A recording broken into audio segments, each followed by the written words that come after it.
Greek war of independence, चूँकि बेटा Greek क्या था, गार्डन लैंड ऑफ यूरोपियन, चूँकि जैसे तुम कह सकते हो उनका पवित्र स्थान था। पूरी यूरोपियन कंट्री चाहती थी कि ग्रीक आज़ाद हो, यूनिफाइड नेशन हो।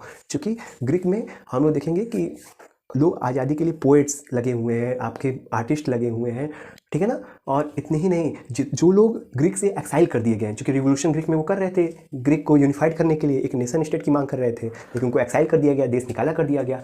अब वो बाहर चले गए, लेकिन अपने देश को तो सपोर्ट करेंगे, फंडिंग तो करेंगे, वही कार्य, मतलब ये लोग सपोर्टर थे। तो हम लोगों ने देखा पोएट, आर्टिशियन हो, चाहे वो एक्साइल किए गए ग्रीक के लोग हों और चाहे वेस्टर्न यूरोप के लोग हों, यही वेस्टर्न यूरोप के लोग जो न्यू मिडिल क्लास के लोग हैं, ये पूरे लोग सपोर्ट कर रहे थे, क्योंकि यूरोप एक ऐसा पवित्र स्थान है क्रिश्चियन का कि वो सोचते थे कि ये हमारा कार्डल लैंड है, यहीं से हमारी क्या है, कनेक्टिविटी है पूरे, ठीक है, क्रिश्चियनिटी की, यहीं से इमर्ज हुआ था। तो इसीलिए सब लोग चाहता है कि ग्रीक क्या होना चाहिए, इंडिपेंडेंट होना चाहिए, ठीक है।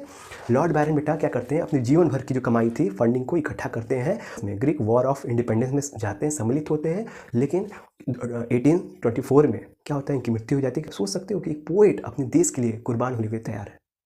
Sense of collectiveness emerge at the time. What is the impact of the sense of collectiveness बेटा, romantic imagination, what is the mean of the romantic.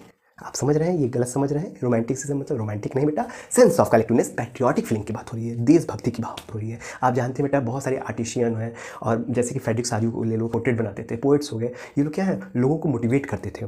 याद रखिएगा, फोल्क डांस और डांस हुए, फोल्क सॉन्ग हुए, जो परंपरा आपके कल्चर को कनेक्ट करते हैं, यही कारण बनते हैं कि आपका कल्चर ही आपको कनेक्ट करता है, कि देश बनाने में मदद करता है।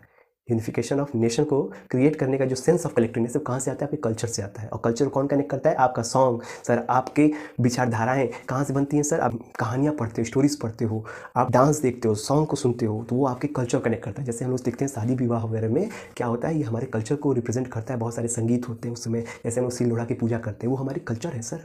तो यहाँ पे एक जर्मन फिलोसफर हैं, वो क्या बोलते हैं, जॉन गॉटफ्रेंड, और ये बोलते हैं German culture was to be discovered among the common people. अगर आपको कॉमन कल्चर को समझना है, असली कल्चर को समझना है कि जर्मनी का असली कल्चर क्या है, तो आप कॉमन लोगों का कल्चर देखिए, ना कि एलीट लोगों का। क्योंकि जो अमीर हो जाते हैं, एलीट लोग हो जाते हैं, वो अपने आप के अपने कल्चर को भूलने लगते हैं। लेकिन एक कॉमन पीपल जो कि बहुत ज़्यादा संख्या में रहते हैं, मास ऑफ द कम्युनिटी में है, वो अपने कल्चर को कहीं ना कहीं सजो के रखते हैं। Real culture was the culture of common people. अगर तुम्हें कल्चर कुछ देखना है तो तुम कॉमन लोगों के कल्चर को देखो, तुम्हें समझ में आ जाएगा what is the real culture of any country. Any doubt, तो ये समझ में आएगा what is the importance of culture for the making of nation. यहीं से आता है sense of collectiveness, nation state का न्यू पड़ जाता है।